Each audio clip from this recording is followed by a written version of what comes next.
Aquarius, this is for you. Kung kayo ay Aquarius, this is for you. Para to sa mga Aquarius guys na makakapanood ito. Okay, para to sa inyo. Tingnan natin ang inyong reading. Today is September 18, 2024 sa mga Aquarius na mapapadaan dito sa channel.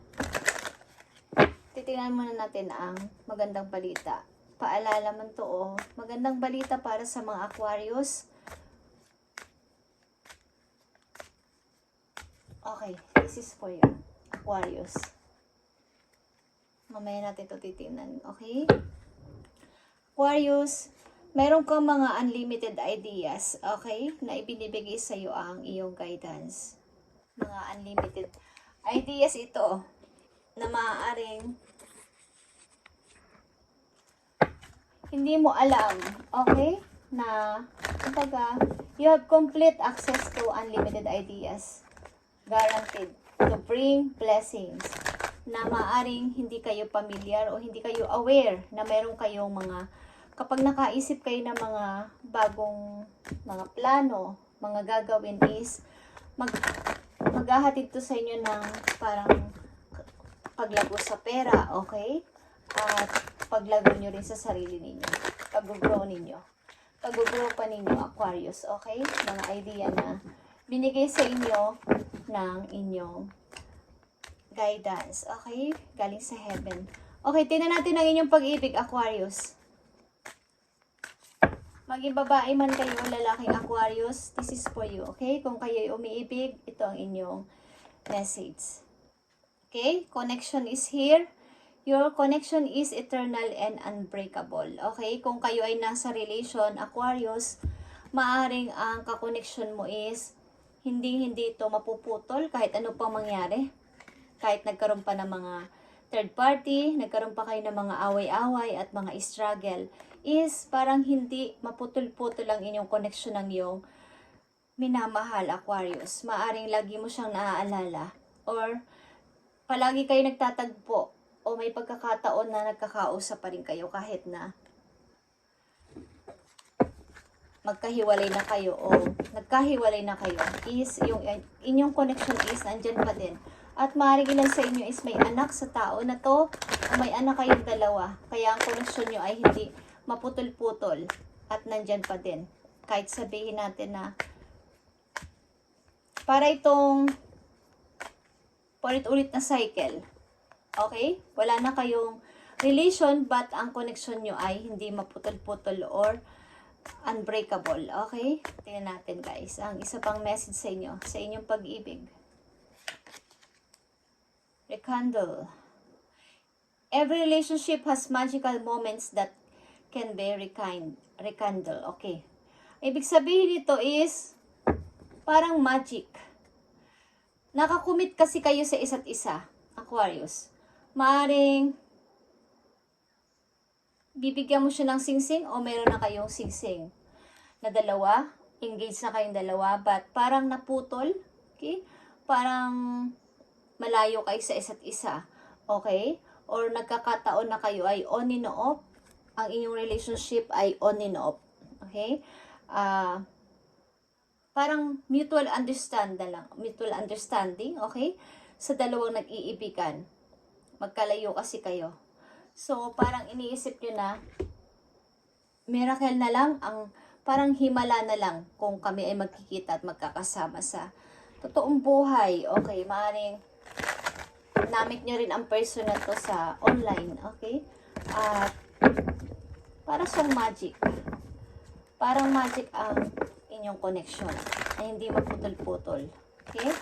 Tingnan natin, Aquarius, ang inyong reading. Okay? Unahin natin ang inyong pag-ibig. Dito, I need 3 message para sa mga Aquarius. Dito sa kanilang pag-ibig, bigay mo ang tamang mensahe about sa kanilang pag-ibig ng person na to na kanyang kakoneksyon. Kung ano ba ang nangyari at ano pang mangyayari sa kanilang relasyon ng dalawang tao na to. Okay? Aquarius, tingnan natin ang iyong pag-ibig. Thank you. Pag-ibig ng mga Aquarius. Yeah.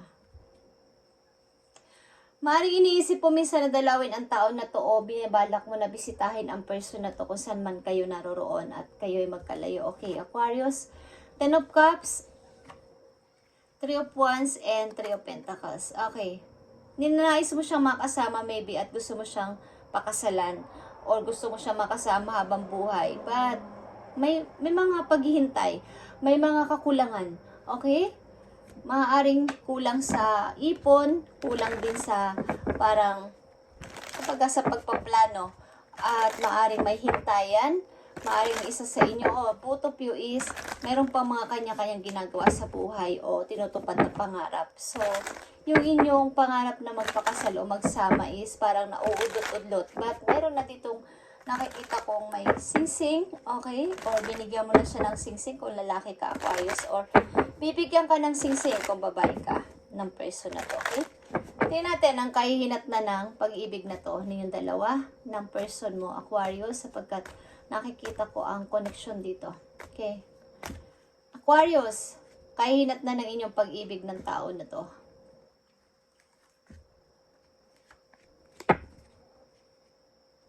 May limitasyon at maraming hadlang against. Parang maraming mga involved na tao sa buhay ninyo dalawa. Okay, Eight of Wands, Ace of Pentacles, and Six of Pentacles. Hi guys. Maring yung opportunity kasi is nandyan. Yung career. Okay? May isa sa inyo, Aquarius, ng yung person ay may inuuna muna higit sa pag-ibig na to. Maaring career muna. At maaring may mga against sa inyong paligid, may mga involved na tao, mga magulang ninyo, kapatid ninyo, or what, mga tao against sa inyong relation. But, ang inyong parang connection ay hindi naman napuputol. Kumbaga, unbreakable. Hindi ito mabubuwag basta-basta, okay? Tingnan natin. At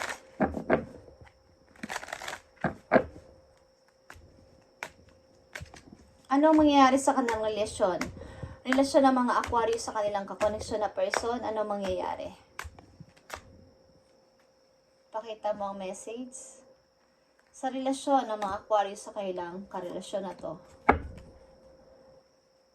Mukhang nagbe-message ka sa tao na to. Okay? Yeah. Maring may balak ka magpakasal, balak mo siyang pakasalan, ba't kailangan mo na ng pag-iipon at may mga konti pang mga naiiwan, parang reflection o mga nakaraan na nangyari sa buhay nyo. But nakikita ko dito guys, about ito sa career. Okay, career na pinaglilimbuhan ninyo ang career at ang pag-ibig na to. Aquarius, ano naman sa yung dalawa? Okay, is mayroon dito kung dapat mo na unahin ang career. Maaring may pangarap ka pang napakalayo pa na gusto mo marating, Aquarius, ang person mo. Kaya hindi matuloy-tuloy ang maaring meron kayong balak magpakasal but nagkakaroon ng pag-udlot at saka pag hindi pagtuloy-tuloy. Okay. Aquarius, tingnan natin ang future message dito sa inyong connection ng iyong karelasyon.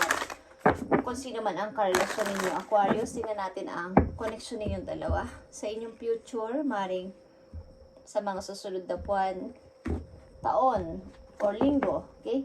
Tingnan natin ang inyong connection na dalawa. Aquarius. Yeah. Nagkakaroon dito ng overthinking, but talagang love mo ang person na to. Love mo person na to at maaaring clear ang inyong communication, but merong kumbaga boundaries. Okay.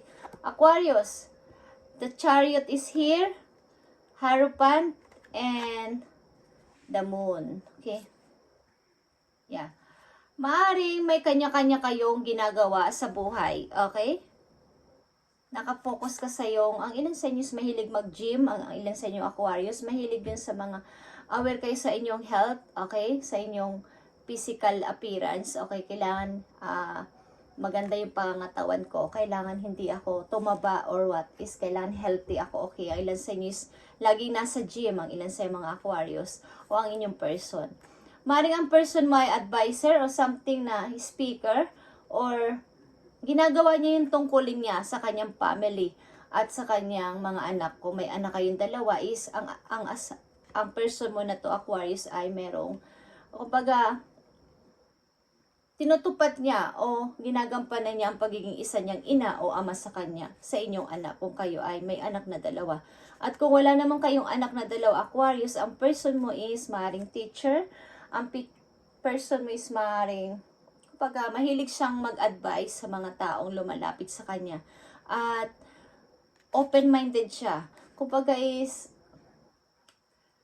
welcome sa kanya lahat ng taong pwedeng humingi ng advice. At mahilig siya sa mga bata, makipamilya siya, yung person, Aquarius. At the moon is here, maring talagang may kanya-kanya kayong mga hindi sinasabi din sa bawat isa. Okay? May mga hindi kayo sinasabi sa bawat isa. May mga tinatago kayo na hindi naman to masama, but yung inyong mga nakaraan is maring nagre-reflect pa rin hanggang ngayon sa inyo, sa kasalukuyan. Okay? Or sa inyo mismo, Aquarius. Okay? Nasa sa bansang Thailand, guys, o nasa mapulang lupa. Okay, na bansa. Okay? Yung may buhangin na pula. Okay? Middle East yata ang tawag doon. Sa lugar na yon. Okay. Aquarius, tingnan natin ang message sa'yo ng yung person. Okay? Message sa'yo ng yung person. Aquarius. Itanong natin ang message sa'yo ng yung person. Na may connection pa rin kayo. Maring kung hindi sa literal na connection is, naaalala mo pa rin ang tao na to at meron kang contact. Kumbaga, hindi mo lang kinakausap, but alam mo kung saan siya makikita, alam mo kung saan siya nakatira, alam mo kung paano mo siya kukontakin. Okay? Aquarius, tingnan natin ang message sa'yo ng yung person. Thank you. I'm starting to understand our connection. Okay? Amen. Okay. Ang person mo, sinasabi niya na naiintindihan niya ang inyong connection. It's all about connection. Okay? Kung natatandaan niyo, ang unang message sa inyo is connection. Okay? Connection. Is nandito rin sa message sa iyo ng yung person. I understand. I'm starting to understand our connection. Kumbaga, sa umpisa siguro, nahihirapan siyang unawain ano ba tong nangyayari sa ating relasyon, Aquarius. Yan ang gusto niyang ipaliwanag. But simula sa araw na to, sabi niya sa iyo is, simula ngayon, naiintindihan ko na ang connection nating dalawa. Okay? Maaring may mga nasabi ka na hindi mo rin gustong sabihin sa kanya. Okay? Maaring meron muna kayong boundaries. May mga XX dito. Okay? May mga pinag-uusapan kayo. O meron kayong naging problema about sa mga XX ninyo. Okay? Kung ilang X yan, meron kayo. Or vice versa. Okay, Aquarius, ito ang message sa inyo. Focus on your priorities, okay? Like I said, maybe, ilan sa inyo Aquarius sa panahon ngayon, sa kasalukuyan ninyo is, talagang, yung priority nyo ngayon is yung inyong career. Hindi ko alam guys, but, may connection man kayo ng person mo is, maaring, ang taas ng porsyento ng career mo, na binibigyan ng pansin. So, ang sinasabi ng iyong partner is, I'm starting to understand our connection. Ibig sabihin, maiintindihan ka na niya. Hindi ko alam kung meron pa kayong mga ginagawang, kaya yung ginagawang bagay na to na kailangan mo nang mapaghintay ang relasyon sapagkat meron kayong responsibilidad sa inyong mga magulang, sa kapatid, or sa pamilya ninyo. So, ang yung partner is naiintindihan niya. Gusto niyang intindihin ka, okay? So, where you put your focus is where you receive your outcome. Aquarius, your priorities are calling to you, which might produce a feeling of anxiety unless you give them the time and attention they and you deserve. Okay? Even a small amount of time devoted to your priorities will help you feel better and more confident. Okay. Marami kang mga questions sa sarili mo and dumadating yung time na hindi ka na pagkakatulog, isip ka ng isip, nasa silent mood ka. And maaring ilan din sa inyo is nag-iisip na, paano na kaya ako pagtanda ko? Ano pa kaya ang dapat kong gawin? Okay? But, ang yung partner is naiintindihan ka. Naiintindihan ka sa ano man ang connection ninyo sa ngayon. Okay? But, ang pinasabi sa'yo dito ng yung mga guides is, spirit guides is, mula sa araw na to, Aquarius, is, focus on your priorities. Ano ba ang dapat mong i-prioridad mula sa araw na to, okay? Kapag kino-calling ka ng yung mga guidance na Aquarius, gumising ka, okay? Mula sa araw na to, ano ba talaga ang mas mahalaga sa iyo? Maaaring nagsasuffer ang yung karelasyon na to. Pilit at pilit kang inuunawa. Okay? So, kumbaga kung patuloy ka lang dito sa nakafocus sa yung pagmumukmok, kung ilan sa inyo nagmumukmok, isip ng isip, is anong mangyayari sa'yo? Okay? Aquarius, so tingnan natin ang mga future message pa para sa'yo. Future message pa para sa mga Aquarius. Ano pa ang dapat nilang malaman mula sa araw na to sa mga Aquarius? Future message para sa mga Aquarius. The High Priestess, okay? The High Priestess is listen your intuition, Aquarius. Ano ba talaga ang dapat mong unahin at priorities mula sa araw na to? Magtanong ka sa iyong mga guidance do sa heaven, Aquarius, kung ano ba talaga dapat ang iyong mga unahin. Okay? Pag-isip-isipan mo mabuti at i-balance lahat ng nangyayari sa iyo sa ngayon. At ano pa, isa pang message para sa iyo. Ace of Pentacles, okay? Maaring napakaraming opportunity ang nagbabadya sa iyo sa mga paparating pa na buwan o taon. So, you need to decide kung ano ba talaga ang dapat mong unahin. Okay? Maaring nakakita ko dito ng mga nag-aaral. Maaring ang ilan sa inyo is gustong-gusto pang mag-aral. May mga gusto pa kayong patunayan sa sarili ninyo. Kaya ang yung partner, sabi niya is, I'm starting to understand our connection. Naiintindihan ka niya, pilit at pilit kanyang inuunawa. Thank you, Aquarius, at i-update natin ang inyong message sa mga susunod pang araw. Thank you and God bless. At sana ay makapag-decide ka na at mag-focus ka sa iyong priorities simula sa araw na to. Thank you and God bless.